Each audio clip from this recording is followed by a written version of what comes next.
मेरा अजमेर में आना हुआ। दरगाह के यतीम खाने में 14 पिछले साल महीने मैंने बाद मसूदा में एक आम सभा को संबोधित किया था, लेकिन शहर में दरगाह के यतीम खाने में काफ़ी समय के बाद मेरे यहाँ पे आना हुआ। सभी हमारी पार्टी के कार्यकर्ताओं से, नेताओं से मुलाकात हुई, बहुत अच्छा लगा।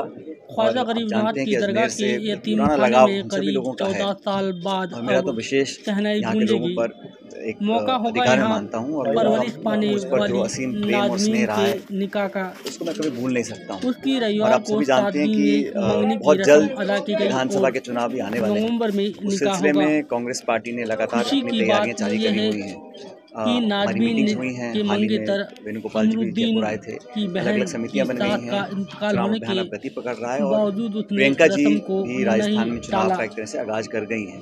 दरगाह में के एक आम सटे सभा को संबोधित करने आई खानका में ही तो बहुत अच्छी सभा हुई थी स्थित परसों यतीम की। खाने में कल मैं दौसा खुशी में का था। माहौल था। लगातार हम लोगों से मिल रहे हैं यहाँ पर और मैं ऐसा परवरिश पा मानता हूँ रहे कि जो अन्य वातावरण बना है देश में बच्चों के पिछले 9 चेहरे साल से भाजपा इसलिए की खिले सरकार हुए एक थे पूर्ण बहुमत कि की उनकी सरकार बड़ी बहन राजस्थान नाज़मीन देश में बनी हुई है। अब अपना घर ये बसाएगी। बड़ी विडम्बना है कि भारतीय यतीम जनता खाने पार्टी के सदर सरकार में है दिल्ली में और सफीरुर अपना काम रहमान नहीं कर पा एडवोकेट रही है। 9 सच्चू साल शकील का ये अहमद एक आकलन लोगों का नायाब है। सदर हर क्षेत्र में महफूज वो उछल खान रहे के हैं। साथ महंगाई, टीम बेरोजगारी, मेंबर किसान, नौजवान सब लोग त्रस्त इकबाल हैं। खान हाँ, वसीम शेख मीडिया मैनेजमेंट और में, सीए प्रचार के प्रसार में, लोगों को भ्रमित करने फिलसफी में, की ध्यान भटकाने में नंबर 1 एसोसिएट पर है। प्रोफेसर राजस्थान में उल्टा है। जर्सीदा भाजपा जैदी यहाँ मौलाना विपक्ष में है बसरुद्दीन और उस कादरी भूमिका सहित को अन्य निभा नहीं पा गणमान्य रही लोग है। और अब थक हार के नाज़मीन उन्होंने के यात्रा शुरू करी। पहले तो उन्होंने करी गार्जियन थी बने और इस समारोह के जन संघर्ष यात्रा। नाज़मीन के उस ससुर संघर्ष यात्रा में संघर्ष था लेकिन जनता नहीं थी। अब परिवर्तन यात्रा कर रहे हैं। आदि यहाँ लोग पर मंगनी के फुटबॉल लिए मचा यहाँ हुआ है, पहुंचे, हिंदुस्तान बहुत ज़्यादा जिन्होंने है भाजपा जोड़े के अंदर और वो की रस्म और इस दस्तूर बात से को पूरा संतोष ले किया। रहे हैं कि हर 5 साल में सरकार बदल जाती है।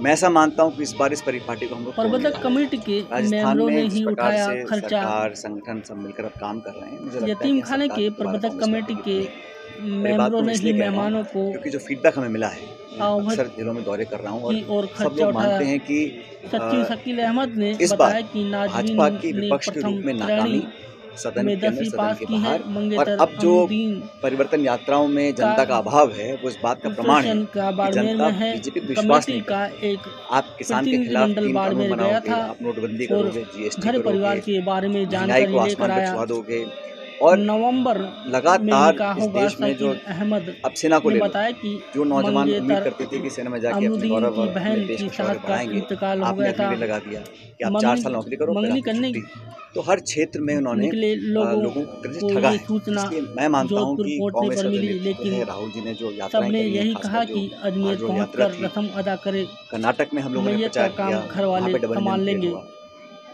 हिमाचल प्रदेश में हम यतीम लोगों ने खाना अच्छा प्रचार किया, प्रबंधक वहाँ पर कमेटी डबल के इंजन ट्रेन हो सदस्य गया। शेख और ये ज़ादा जो उम्मीद वसीम करते हैं चिश्ती ने बताया कि कि यतीम खाना राम मंदिर के नाम में पर, हिंदू आखिरी बार मुसलमान के नाम शाहीन पर हम सत्ता में आ जाएंगे, की शादी वो 2009 अब में लोग समझ गए हुई हैं। थी। तो शुरुआत में तो लोग भ्रमित उसके रहते बाद हैं अब कि भाई यहाँ ये पर अच्छा एक जज्बाती मुद्दा है, नाज़मीन इसको वोट की बढ़ शादी जाएगी। की तैयारियां लेकिन हो मुझे नहीं रही लगता है कि इन 4 स्टेट्स में, खासकर आज मध्य प्रदेश, छत्तीसगढ़, राजस्थान, दरगाह तेलंगाना, के इन स्टेट्स यतीम में भाजपा खाने की में परफॉर्मेंस अच्छी होगी। मुझे लगता है चारों स्टेट्स में कांग्रेस पार्टी की सरकार 14 बनेगी। साल बाद जहाँ तक फिर से पार्टी की बात है, शहनाइयाँ खरगे जी एक गूंजेगी। निर्वाचित अध्यक्ष हैं और पहली बहुत समय बाद मुझे लगता दरगाह है कि एक यतीम खाने दलित में समुदाय के पली व्यक्ति और को बड़ी हुई कांग्रेस पार्टी में निर्वाचित नाज़मीन का अध्यक्ष बनाया है। उनकी अब आज कमेटी बन गई है और मुझे भी उस कार्य समिति में काम करने का मंगनी मौका की मिला है। इसके लिए मैं रस्म को संगठन का, अदा किया खरगे जी गया। का, राहुल जी का धन्यवाद करता हूँ। और अब नई ऊर्जा के बाड़मेर साथ, से नई टीम के साथ हम लोग आए पर आ लोगों गए ने हैं और लगातार प्रचार यहाँ हो रहा है, पर सरकार भी कर रही है। लेकिन संगठन, क्योंकि मंगनी पार्टी के की दम पर रस्म को सरकारें अदा कर बनती हैं, एक दूसरे इसलिए मुझे को विश्वास है कि मुबारकबाद दी सब लोग मिलकर चुनाव लड़ रहे हैं। और अजमेर में, क्योंकि मैं अजमेर में गले हूँ, मिलकर यहाँ सबको पर चुनाव जीतना बहुत जरूरी मुबारकबाद दी। है। शहर में बहुत लंबे समय से हम दोनों सीट जीत नहीं पा रहे हैं, लेकिन जो माहौल लग रहा है, जो एकता दिख रही है, इस मौके सभी पर नेता सब यतीम मिलकर खाने काम के कर रहे हैं। तो सभी जयपुर लोगों में, ने और अजमेर में बच्चों और ने अजमेर ग्रामीण में भी, मिलकर क्योंकि यहाँ से मैं खुशी सांसद रहा की हूँ, तो मेरी भी माहौल था। जिम्मेदारी बनती है कि पार्टी के लिए और योगदान दूँ। मुझे पूरा विश्वास है कि यहाँ पे सभी सीटों पे कांग्रेस पार्टी जीतेगी। अजमेर में तो देखिए, जब चुनाव होता है तो एक व्यक्ति चुनाव नहीं लड़ता है, पूरी पार्टी चुनाव लड़ती है। भारतीय जनता पार्टी के अंदर जो आज चल रहा है वो आपसे छिपा नहीं है और वहाँ पर जो खींचतान मच रही है उनका अंदरूनी मामला है। मैं उसमें कुछ टिप्पणी नहीं करना चाहता हूँ, लेकिन मैं जानता हूँ जब चयन करेंगे प्रत्याशियों का, जो सर्वे हमारी पार्टी करवा रही है, जिताऊ उम्मीदवार को पार्टी टिकट देने जा रही है। ये बात सभी कह चुके हैं और दिल्ली से जयपुर सब बात को जानते हैं। हमारी एक स्क्रीनिंग कमेटी भी है, गौरव गोगी उसके अध्यक्ष हैं, सबसे मिल रहे हैं, ब्लॉक, जिला, तहसील तक नुमाइंदों से, पार्टी के पदाधिकारियों से मिल रहे हैं और अंत में हम लोग उस व्यक्ति को टिकट देंगे और पैमाना हमारा सिर्फ जीतने वाला है, कौन सीट जीत सकता है, क्योंकि चुनौती बड़ी गंभीर है। देश में लोकसभा के चुनाव अगले साल हैं। अगर इन चारों स्टेट्स में कांग्रेस पार्टी जीतती है तो मैं पूरे कॉन्फिडेंस से बोल सकता हूं कि 2024 के अंदर भी सरकार कांग्रेस लेड यूपी, हमारी जो इंडिया अलायंस है, वो हम लोग सरकार बनाएंगे। इसलिए जिन्होंने बीजेपी ज्वाइन की, पुराना परिवार है, कौन? अब देखो, चुनाव का समय है, कुछ लोग जाएंगे, कुछ लोग आएंगे, ये चलता रहता है और मैं समझता हूँ हर व्यक्ति को छूट होती है, वो किसी दल, किसी पार्टी में जाके काम कर सकता है, लेकिन उसका निर्णय सही था, गलत था, उसका जजमेंट जो है, उसका परिणाम जनता ही देगी, उसका हमें इंतजार करना चाहिए। पहली सूची कब तक आएगी सर? पहली सूची कब तक आ जाएगी? मुझे लगता है हमारी मीटिंग चल रही है और जो हमको समय ठीक लगेगा उसके आधार पर हम अपनी डिक्लेरेशन करेंगे। सचिन सर, आप हाँ जी, मैं जानता हूँ साहब आपको। आपने आरपीएससी में करप्शन का मुद्दा उठाया और आपने उसके लिए जन आंदोलन करने के लिए, तो क्या इस आंदोलन को या इस मांग को, इशू को? नॉट एट ऑल, नहीं। जो पेपर लीक्स हुए थे उसके खिलाफ सरकार ने एक संशोधित नियम बनाया है, कानून बनाया है और उसको सख्त किया है, उसकी और गहराई से जांच होने का एक स्वरूप तैयार किया है और जो सज़ा की जो मापदंड थे उसको बढ़ाया गया है, उसको शिकंजे को पकड़ने की कोशिश सरकार के इस बिल के माध्यम से होने वाली है। और जहाँ तक आरपीसी मेंबर्स का सवाल है, वो बात बिल्कुल स्पष्ट है, बिल्कुल सही है। वो व्यक्ति मेंबर्स बने, चेयरमैन बने, जिनका एक मापदंड तय होना चाहिए ताकि वो जो सिलेक्शन हो उसमें पारदर्शिता बरती जाए। और अभी जो आरोप लग रहे हैं, ये आरोप लगने की नौबत ही नहीं आएगी अगर आदमी ऐसे हों, व्यक्ति ऐसे हों जो एक क्राइटेरिया के माध्यम से उन पदों पर बैठाए जाएँ। वो बात जायज़ है, इस बात को स्वीकार किया। पार्टी और सरकार दोनों बात को मानते हैं। मैं समझता हूँ आम आदमी मानता है कि जो चयन होता है वो करने वाले लोग अबव बोर्ड होने चाहिए, उनकी इंटेग्रिटी, उनकी क्वालिफिकेशंस पर कोई संदेह ना कर सके, व्यवस्था को बनानी पड़ेगी। सर, आपने कहा जीत का एकजुटता और कार्यकर्ताओं की मेहनत से निर्भर। अजमेर की बात करें तो यहाँ पे पिछले कुछ समय में पार्टी के सीनियर लीडर्स पर कांग्रेस के ही लोगों द्वारा मुकदमे दर्ज करवाए गए, मानहानि के दावे भी हो रहे हैं। बड़ा दुर्भाग्यपूर्ण है अगर ऐसा होता है। मुझे लगता है छोटा मोटा खींचतान चलती रहती है हर संगठन के अंदर, लेकिन सब लोगों को समझना चाहिए कि ये बहुत महत्वपूर्ण जिला है और यहाँ पर कांग्रेस के जो धरातल के वर्कर्स हैं, जिन्होंने सालों तक यहाँ पर काम किया है, उनकी भावनाओं को समझना चाहिए और सबको साथ लेकर चलने का काम करना चाहिए। और इसी भावना को लेकर हम सब आज तक यहाँ पे काम करते आए हैं। जब मैं यहाँ से सांसद था, हमारी कोशिश थी, और अजमेर में थोड़ा बहुत यहाँ मामला थोड़ा मिर्च मसाले वाला रहता है, लेकिन कोई बहुत ज़्यादा चिंता की बात नहीं है। सब लोग समझ रहे हैं चुनाव आ रहे हैं और सब आपस में बैठ के काम करेंगे। और समानांतर कांग्रेस चलाने का आरोप है। एक सेकंड, चुनाव लड़ने के मेरी मैं तो रह चुका है यहाँ से भी पाँच साल। कांग्रेस अगर रिपीट होती है तो इस बार सीएम का चेहरा कौन होगा? देखिए, बात ये है कि पहला मुद्दा ये है कि हम इकट्ठे होकर चुनाव लड़ें, ठीक है, वो सब इस बात पे कमिटेड हैं। हम चुनाव चारों स्टेट्स में जीते हैं, ये हमारी प्रायोरिटी है। चुनाव जीतने के बाद इस बात को केसी वेणुगोपाल जी, हमारे संगठन महासचिव जी बोल चुके हैं, चुनाव हम जीते हैं, उसके बाद हमेशा ये होता है कि विधायक दल जो होता है या पार्टी आलाकमान होता है, वो तय करते हैं कि कौन किस पद पोस्ट पर रहेगा। वो निर्णय हमेशा चुनाव के बाद होते हैं और ये परिपाटी आज की चुनाव की नहीं है, पूरे देश में है और पहले से होती है। विधायक हूँ टोंक से और मेरा मन यही है कि वहाँ से चुनाव लड़के जो हमने जीत हासिल की थी पार्टी के लिए, उसको दोबारा रिपीट करा जाए। सीएम फेस को लेकर आप पहले भी बयान दे चुके हैं कि मैंने ये ऐसा है, कांग्रेस पार्टी ने हमेशा से ही इस लाइन को अडॉप्ट किया है कि हम चुनाव जनता के बीच जाते हैं, मुद्दों को लेकर, पार्टी के इश्यूज़ को लेकर। चुनाव जीतने के बाद जब विधायक जीत कर आते हैं, जब हमारा बहुमत आता है, उसके बाद विधायक और पार्टी निर्णय करती है कौन इस विधायक दल का नेता बनेगा, उसके बाद सारी कार्रवाई होती है। सर, पायलट सर, अभी भी आज भी ये देखने को मिलता है अशोक गहलोत का आदमी, पायलट का आदमी, ऐसे ही कई दावेदार हैं। भाई, मैं तो पहले से कह चुका हूँ, सुनो मेरी बात, मैं समझ गया आपके सवाल को, मैं पहले ही कह चुका हूँ, मैं दोबारा रिपीट करता हूँ। कांग्रेस पार्टी में कोई अशोक गहलोत गुट, कोई सचिन पायलट गुट नहीं है।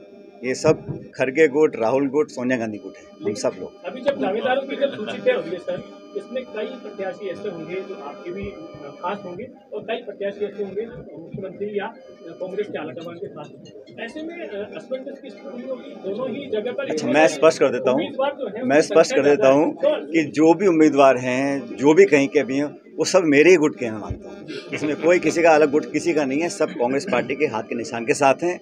ये हो सकता है कि किसी की लाइक और किसी को ज़्यादा कम पसंद करते हो, ये स्वाभाविक है, भाई हम इंसान हैं, किसी को ज़्यादा पसंद कम पसंद, लेकिन हम सब संगठन, विचारधारा, पार्टी से बने हुए लोग हैं और जो भी चुनाव लड़ेगा उसको चुनाव कांग्रेस पार्टी लड़ाएगी। खड़गे जी, राहुल जी, सोनिया गांधी जी लड़ाएंगी, हाथ का चुनाव लड़ाएगा, हाथ का चुनाव चिन्ह, और ये सबको बात जानते हैं और सभी बात को एक्सेप्ट करते हैं। कोई अंदर बाहर की बात नहीं है, बिल्कुल स्पष्ट है, सब मिलकर लड़ेंगे, ऐसा कुछ नहीं। आप क्यों लोगों को भड़का रहे हो यार? सब मिलकर चुनाव लड़ेंगे, किसी का उन्हें कोई संदेह नहीं है। जो 4.5 पौने 5 साल निकल गए हैं, अब चुनाव का समय आ गया, अब जिम्मेदारी के साथ, गंभीरता के साथ, क्योंकि भाजपा सब काम करने वाली है। भारतीय जनता पार्टी के लोग, मैं जानता हूं, चुनाव जीतने के लिए कुछ भी कर सकते हैं, इसलिए भ्रमित करना, लोगों को भटका देना, जज्बातों को भड़का देना, आपस में आक्रोश पैदा कर देना, तनाव पैदा कर देना, ऐसे मुद्दे कैसे कैसे उठ जाते हैं। कभी कहा नाम बदल रहे हैं, इंडिया है, भारत है, अरे भाई दोनों ही नाम संविधान में लिखे हुए हैं। तो ये बेवजह की जो चर्चाएं होती हैं, ये लोगों का ध्यान भटकाने के लिए होती हैं। इसलिए आम नागरिकों के लिए इस देश के प्रति कांग्रेस पार्टी की कुछ जिम्मेदारियाँ हैं। इस देश में आज संवैधानिक संस्थाओं को गंभीर चुनौती मिल रही है, उनको बचाए रखने के लिए, जमहूरियत को मजबूत करने के लिए ये कांग्रेस सबसे बड़ा विपक्षी दल है। तो इंडिया अलायंस में हम लोग उसको लीड करते हैं, लेकिन हम सबको साथ लेकर चलें, बहुत बड़ी बात है। कितने अरसे के बाद इतने दल इकट्ठे आए हैं, अपने अपने इंटरेस्ट को पीछे रखकर देश को बचाने के लिए एक इंडिया अलायंस हमने फॉर्म किया है। तो जब बाकी लोग कर रहे हैं तो कांग्रेस जन का तो और ज़्यादा दायित्व बन जाता है कि एकजुटता दिखाएं और आपस में मिलकर साथ चलें। हम सब चुनाव लड़कर भाजपा को हराएंगे, तभी तो मैं समझता हूँ हमारा जो इंडिया अलायंस है, हमारी कांग्रेस पार्टी का जो उद्देश्य है, उसको हम पूरा कर पाएंगे। सर, कांग्रेस की अलायंस इंडिया का है, तो क्या अलायंस के जो घटक हैं वो कह रहे हैं कि सनातन धर्म को भी समाप्त करना है? ये ऐसा है, मैं किसी ने क्या का कमेंट करना नहीं चाहता हूँ, लेकिन हम में से किसी भी व्यक्ति को ऐसी कोई बात नहीं बोलनी चाहिए जो किसी और दूसरे व्यक्ति के जज्बात या सेंटिमेंट्स को हर्ट करे। हमारी कुछ भी सोच हो वो हम तक रखें, लेकिन किसी को भी अधिकार नहीं है कि किसी और के फीलिंग्स या सेंटिमेंट्स को हम लोग हर्ट करें। ये हमारे यहाँ एक फ्रीडम ऑफ स्पीच है, अपनी आप बात को व्यक्त कर सकते हैं, लेकिन एक ध्यान रखना चाहिए कि किसी और के जज्बातों को हम ठेस ना पहुँचाएं। अजमेर आने का आज कोई विशेष मैं बहुत दिनों से पत्रकार वार्ता नहीं करी थी, तो मैंने कहा मेरा कोई सब कांग्रेस पार्टी के समर्थक हैं और मैं कांग्रेस पार्टी का कार्यकर्ता हूं। हम सब मिलकर एक परिवार के रूप में बैठे हैं, काम करेंगे। और मैं दावे से दोबारा कह रहा हूं आपको, ताकि आप लोग कंफ्यूज ना हो, कि राजस्थान के अंदर कांग्रेस की सरकार दोबारा बनानी है, सबको साथ लेकर चलना है, तेरा मेरा करने का कोई समय नहीं है। और जो हमारे पत्रकार साथी है गुटबाजी की बात करते हैं, इसको आप विराम दे दें, क्योंकि सब लोग कांग्रेस पार्टी के गुट के हैं और सोनिया राहुल गुट के हैं। पार्टी के लोग कह रहे हैं कि अजमेर में समानांतर कांग्रेस संचालित, उसको कैसे समाप्त करेंगे?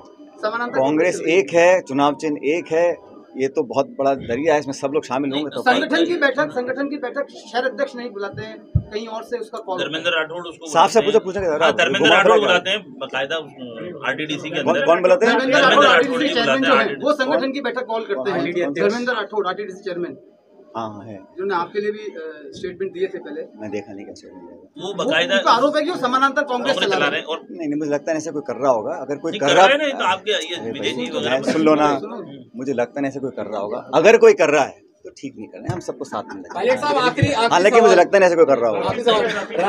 आखिरी क्यों दो और कानून व्यवस्था पर क्या कहेंगे? क्राइम होता है, पुलिस पकड़ती है, मैंने कल स्टेटमेंट दिया था, देख लिया आपने। और बताओ भाई, कुछ मजेदार बात है।